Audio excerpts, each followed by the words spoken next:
그럼 2번 볼까요? 동시행 관계에 있는 것을 모두 고르는 문제죠. 예, 기억 보겠습니다. 부동산의 매매 계약이 체결된 경우 매도인의 소유권 이전 등기 의무와 매수인의 잔대금 지급 의무. 이건 당연히 매매 계약 자체가 쌍무 계약이니까 그에 대한 주된 채무들이죠. 주된 채무는 뭐다? 동시행 관계에 있죠. 맞는 얘기죠. 당연한 얘기입니다. 기억보는. 니은 볼까요? 임대차 종료 시에 임대인의 임차 보증금 반환 의무와 임차인의 임차물 반환 의무. 이것도 동시행 관계예요. 지금 방금 1번 문제에서 어떤 게 있었죠? 전세권 종료 시 뭐다? 전세권자의 목적물 인도 의무와 그에 따른 말소 등기 서류 반환 의무와 설정자의 전세금 반환 의무는 동시행 관계에 있다는 말씀을 드렸잖아요. 전세권이 비슷하죠? 임대차 종료 시, 전세권 종료 시. 이렇게 용익물권 종료 시에는 뭐다? 돈을 돌려줄 의무와 목적물 반환 의무는 동시행 관계에 있는데 전세권에서는 왜 하나가 더 있었냐면 전세권은 등기가 있어야 하잖아요. 임차권은 등기가 필요 없는 채권이잖아요, 채권. 그래서 전세권 같은 경우에는 등기 말소만 추가되는 걸로 생각하시면 됩니다. 그래서 이 경우에도, 니은 같은 경우에도 뭐다? 동시행 관계에 있는 거예요. 이거 볼까요? 매도인의 토지거래 허가 신청 절차에 협력할 의무와 매수인의 매매대금 지급 의무. 이것은 동시행 관계 없죠? 왜 없냐면 토지거래 허가 신청 절차 협력 의무는 실질적인 주된 채무와 선이행돼야 하는 채무예요. 그 주된 채무가 아니고 무슨 얘기냐면 이렇게 토지거래 허가 신청 절차는 먼저 한번 협력을 한 다음에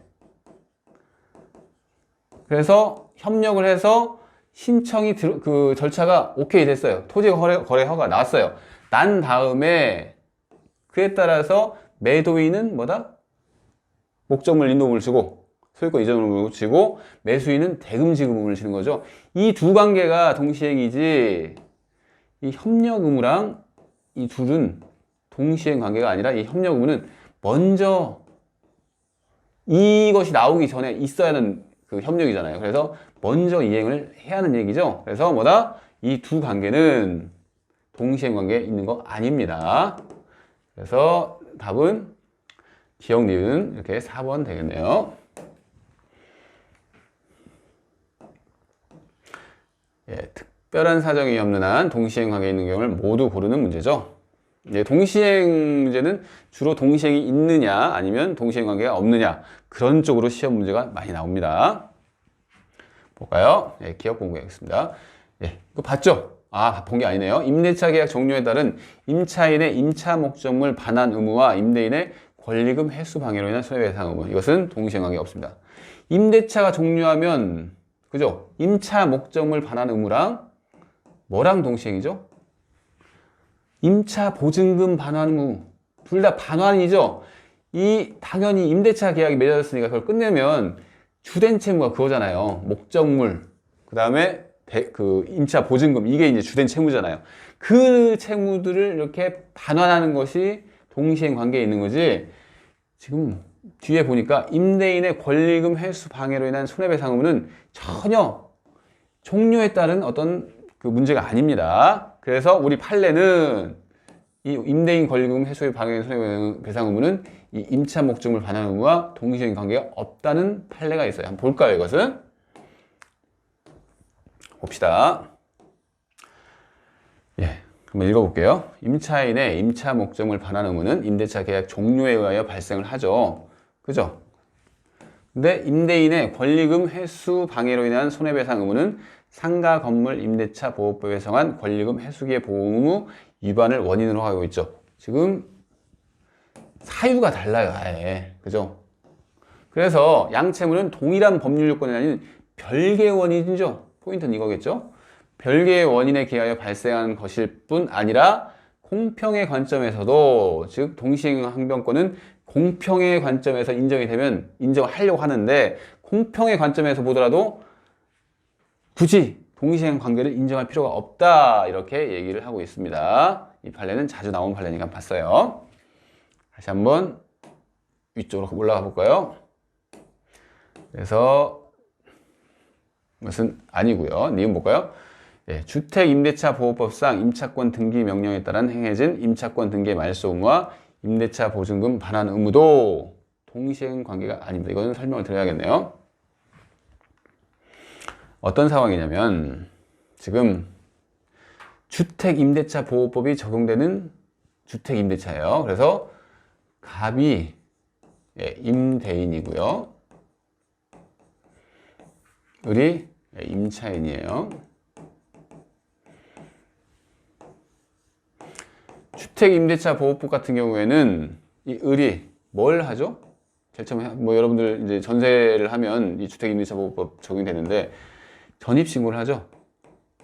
전입신고가 있어야지 어떤 임대차 보호법상 이렇게 을한테 보호되는 효력을 받을 수가 있어요. 뭐 대항력 또는 우선 변제권 이것을 전입신고가 있어야 합니다. 주민등록이 있어야 한다는 얘기죠. 근데 지금 종료를 했어요. 지금 이 상태에서 계약을 맺었는데 즉 이 기간 만료로 종료를 했다고 해볼게요. 그러면 전세금을 돌려줘야 하잖아요. 즉 돈을 지급을 해야죠. 지급을 해야 하는데 이 사람이 전세금을 안 주고 있는 거예요. 이 사람이 떠날 수가 없어요. 왜? 전입신고가 돼 있어야지 주택임대차 보호법을 적용을 받아가지고 이 사람이 주장할 수 있는 권리들이 있는 거예요. 그래서 떠날 수가 없어요. 이 사람은 거주 이전을 어떻게 침해받고 있는 거죠? 이 돈 때문에. 당연히 돈을 줘야 하는데. 그래서 우리 법이 어떤 걸 인정을 하냐면 이런 상황에서, 즉 임대인이 보증금을 반환하지 않는 상황에서 임차인은 법원에 계약기간 끝났는데 이 사람이 돈 안 줘요 이렇게 얘기를 하면 그래 넌 돈 받아야 하는데 임차권을 등기를 내가 명령을 해줄게. 즉 법원이 명령을 하는 거예요. 임차권 등기 명령을 하는 거예요, 법원이. 그러면 이 주택에 등기가 된다는 소리잖아요. 등기가 되면 뭐다? 이 사람은 다른 곳으로 이전을 할 수가 있어요. 왜? 등기가 됐잖아요. 등기가 됐다는 건 이 등기는 뭐죠? 돈을 받을 수 있는 등기예요, 한마디로. 그래서 이전을 할 수 있죠. 이 제도를 임차권 등기 명령 제도라고 하는 거예요. 아시겠나요? 그런데 지금 문제는 뭐죠? 임차권 등기가 돼 있고 그래서 임대보증금 반환 의무를 이 사람이 지죠. 현재 이 사람은 임대보증금 반환 의무를 져야 하는데 이 보증금 반환 의무와 등기 말소 의무가 동시행 관계에 있냐 이 소리입니다. 아니죠. 왜 아니냐면 이 사람은 돈을 당연히 줘야 하는데 지금 안 줬어요. 먼저 돈을 준 다음에 이걸 소멸시키는 게 맞겠죠. 이 등기는 뭐다? 어떻게 보면 보증금 반환을 위한 담보 목적의 등기라고 볼 수도 있는 거예요. 그래서 이 갑은 먼저 돈을 줘야 합니다. 등기 명령이 되어 있으면. 아시겠나요? 이렇게 이해를 하시면 돼요. 그래서 그것도 아니고요. 동시행관계 아닙니다. 디귿 볼까요? 구분 소유적 공유관계 해소로 인한 공유지분권자 상호 간에 발생한 지분 이전 등기 의무. 이것은 상호 명의 신탁 해지 사유라고 해서 동시행관계라고 했잖아요. 그죠? 그래서 뭐다? 그러면 디귿만 동시행관계 있는 거네요. 예, 다 봤어요. 예, 그러면 위험부담 볼까요? 위험부담이 뭐죠? 위험부담 문제 들어가기 전에 잠깐 볼게요.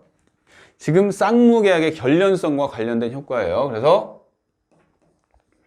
양채무가 있는데 갑이 소유권 이전 의무라고 할까요? 목적물 이전 의무라고 생각하셔도 되고 매도인이죠. 매도인 이 사람이 매수인이라서 매수인은 대금 지급 의무가 있죠. 근데 어떤 상황이 발생했냐면 목적물이 이렇게 있는데 이게 화재로 없어졌어요. 그러면 갑은 자기가 이행을 못하죠. 이제 소유권 이전을 못합니다. 즉 목적물 인도 의무라고 할 거예요. 목적물 인도 의무가 소멸하죠. 그죠? 근데 매매계약은 무슨 계약이라고요? 쌍무계약이죠. 쌍무계약에서 한쪽이 소멸하면 뭐다? 이 을이 가지고 있는 대금 지급 의무가 어떻게 될 것인가 문제가 위험부담이라고 했습니다. 즉 위험부담은 계약 체결 후 이행 전에 당사자 쌍방의 귀책 사유 없이 목적물이 이렇게 불능이 되었을 때, 화재로 나서 불능이 되었을 때 이런 경우에 그 대가 관계에 있는 대가적 채무가 소멸할 것인가의 문제인데 우리 민법은 뭐라고 해요? 소멸한다. 이렇게 생각을 하죠. 소멸하니까 뭐죠? 갑은 더 이상 대금지급 청구를 못하죠. 대금지급을 소멸했으니까, 이 사람이 소멸했으니까 대금지급 청구를 못한다. 즉 완전히 양 채무가 소멸을 하기 때문에 계약 체결 그냥 전 상태로 돌아가는 거예요. 전 상태. 계약 체결이 안 된 상태로 돌아가는 겁니다. 그래서 만약에 을이 그 전에 매매 계약을 맺으면서 계약금을 준 적이 있다. 그러면 이런 상황에서는 갑은 그 계약금을 돌려줘야겠죠. 이게 이제 위험부담입니다. 아시겠나요? 이제 그럼 들어가 볼까요? 예, 1번. 후발적 불능이 당사자 쌍방의 책임 없는 사유로 생긴 때는 위험부담의 문제가 발생하죠. 그러면 당사자 쌍방에게, 이게 아니고 당사자 일방에게 귀책 사유가 있으면 어떻게 되죠? 목적물이 화재로 불타서는데 매도인의 귀책 사유가 있어요. 그러면 채무불이행 책임집니다. 그래서 위험부담은 뭐다? 이게 나와야 돼요. 당사자 쌍방의 책임 없는 사유로 이렇게 나와야 합니다. 아시겠나요? 2번 볼까요? 편무계약의 경우 원칙적으로 위험부담의 법리가 정되지 않는다. 그렇죠? 위험부담은 뭐라고 했죠? 쌍무계약에서 대가적 채무가 어떻게 될 것인지, 대가적 채무가 소멸할 것이냐, 지금 그 문제잖아요. 그래서 편무계약 같은 경우에는 위험부담의 법리가 적용되지 않는 게 맞습니다. 3번 질문. 당사자 일방이 대상 청구권을 행사하려면 상대방에 대하여 반대급부를 이행할 의무가 있다. 이거 맞는데 이것도 설명을 드려야겠네요. 어떤 상황이냐면 똑같은 상황을 그려볼게요. 매매 계약이에요. 근데 방금 설명드렸다면 뭐가 다르냐면 이 목적물에 대해서 갑이 보험사에 화재보험이 들어가 있어요. 그것만 다른 거예요. 지금 설명해 드린 거예요. 근데 어떻게 되냐면 지금 화재보험이 들어가 있는데 이게 화재로 완전히 없어졌어요. 소실됐어요. 그런 경우에 을은 대상 청구권이라는 걸 인정할 것인가 문제가 있는데, 그럼 대상 청구를 설명해 볼게요. 이 상태에서 후발적으로 당사자 쌍방의 귀책 사유 없이 이렇게 목적물이 없어진 경우에 대금 지급 채무가 면하는 게 뭐죠? 위험부담을 적용하게 되면 갑은 대금 지급 채권을 상실하죠. 더 이상 을한테 뭐 청구할 게 없어요. 그래서 을은 뭐다? 그냥 자기는 의무 이행을 안 하면 돼요. 을 입장에서는 대금 지급을 안 주면 된다는 거죠. 이게 이제 우리가 방금 배웠던 위험부담인데, 지금 무슨 얘기냐면 화재보험 계약이 체결된 상태죠. 갑이 병한테 어떤 청구권을 갖게 되죠? 이런 경우에 보험금 청구권이 나오잖아요.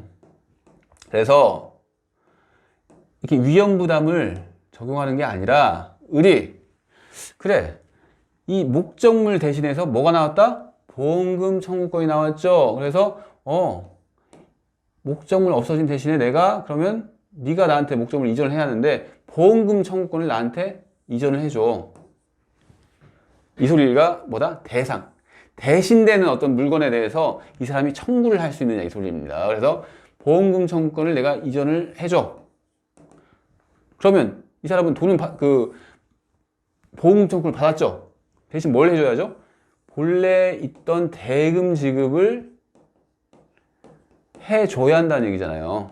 매매 계약에 따른 대금 지급을 하면서 보험금 청구권을 이렇게 나한테 이렇게 넘겨줘. 이렇게 할 수 있는 거 아니에요. 그죠? 이게 대상 청구권인데, 위험부담 상황에서 대상 청구권을 우리 판례가 인정을 합니다. 하는 게 포인트예요. 판례가 인정해요.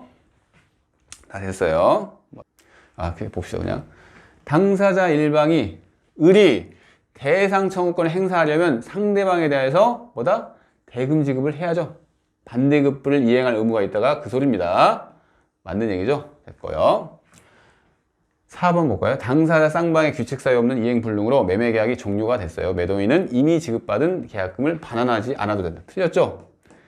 당사자 쌍방의 규칙 사유 없는 하면 뭘 떠올린다고요? 위험부담 떠올리는데 원칙이 뭐죠? 채무자 위험부담 원칙이니까 계약이 없는 상태로 돌아가는 거예요. 그러면 계약금을 준 적이 있으면 반환을 하는 게 원칙이라고 했어요. 그래서 틀렸죠? 답은 4번이죠. 우리 민법은 채무자 위험부담주의를 원칙으로 합니다. 그럼 여러분 헷갈리시는 게 이게 채무자 위험부담이 딱 안 들어올 수 있는데 목적물을 기준으로 한다고 생각하시면 돼요. 무슨 얘기냐면 목적물이 지금 불타 없어진 얘기를 하고 있잖아요. 목적물이 불능이 된 경우에 대금지급 청구를 할 수 있는 것인가, 이게 지금 위험부담의 포인트인데 목적물을 기준으로 하기 때문에 그 목적물의 채무자가 누구죠?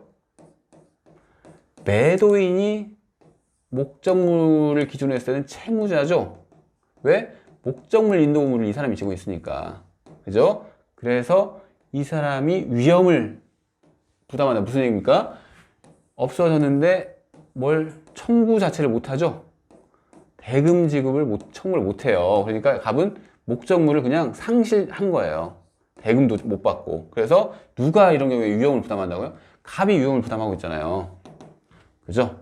그래서 이걸 채무자 위험 부담주의라고 하는 겁니다. 좀 용어 자체가 좀 어려우실 수가 있어요. 어떤 채권자 위험 부담, 뭐 채무자 위험, 뭘 기준으로 하는 거야? 이렇게 생각하실 수 있는데 목적물을 기준으로 하는 겁니다. 갑과 을이 을 소유의 주택에 대해 매매 계약을 체결하였는데 주택이 계약 체결 후에 소유권 이전 및 인도 전에 소실되었다. 다음 설명 중 틀린 것을 고르는 문제죠. 지금 봅시다. 계약을 체결했어요. 즉 이렇게 해서 계약 체결 후 소유권 및 인도 전에, 이행 전에, 즉 무슨 얘기죠? 후발적인 사유로 이렇게 목적물이 소실, 즉 불능이 됐다는 거죠. 후발적 불능인데 이 소리입니다. 한마디로. 그러면 1번 볼까요? 갑과 을의 책임 없는 사유로, 책임 없고 후발적 불능이다 그러면 위험 부담이 적용된다 이렇게 생각을 하셔야 돼요. 그러면 을은 갑에게 매매 대금의 지급을 청구할 수 없다. 그죠? 양 당사자의 쌍방의 책임 없는 사유고 이 경우에는 채무자 위험 부담 주의가 적용되는 게 원칙이니까 이런 경우에는 대금 지급 청구를 할 수 없습니다. 맞는 얘기고요. 2번 질문. 갑과 을의 책임 없는 사유로 주택이 소실된 경우 을이 계약금을 수령하였다면 갑은 그 반환을 청구할 수 있다. 설명드렸죠? 채무자 위험 부담에서는 계약이 없는 상태에서 돌아가니까 받은 게 있으면 돌려줘야 한다. 이겁니다. 3번 질문. 갑의 과실로 주택이 소실됐어요. 이번에는 과실 얘기가 나오죠. 갑이 누구죠? 을 소유 주택이고 지금 을이 매도인이고 갑이 매수인인데 채권자 측의 사유로 이 목적물 소실된 게 채권자 측의 사유로 소실됐습니다. 그러면 뭐다? 을은 갑에게 대금 지급 청구할 수 있겠죠? 그죠? 이건 채권자 위험 부담이 적용되는 경우라는 아이소리입니다. 맞습니다.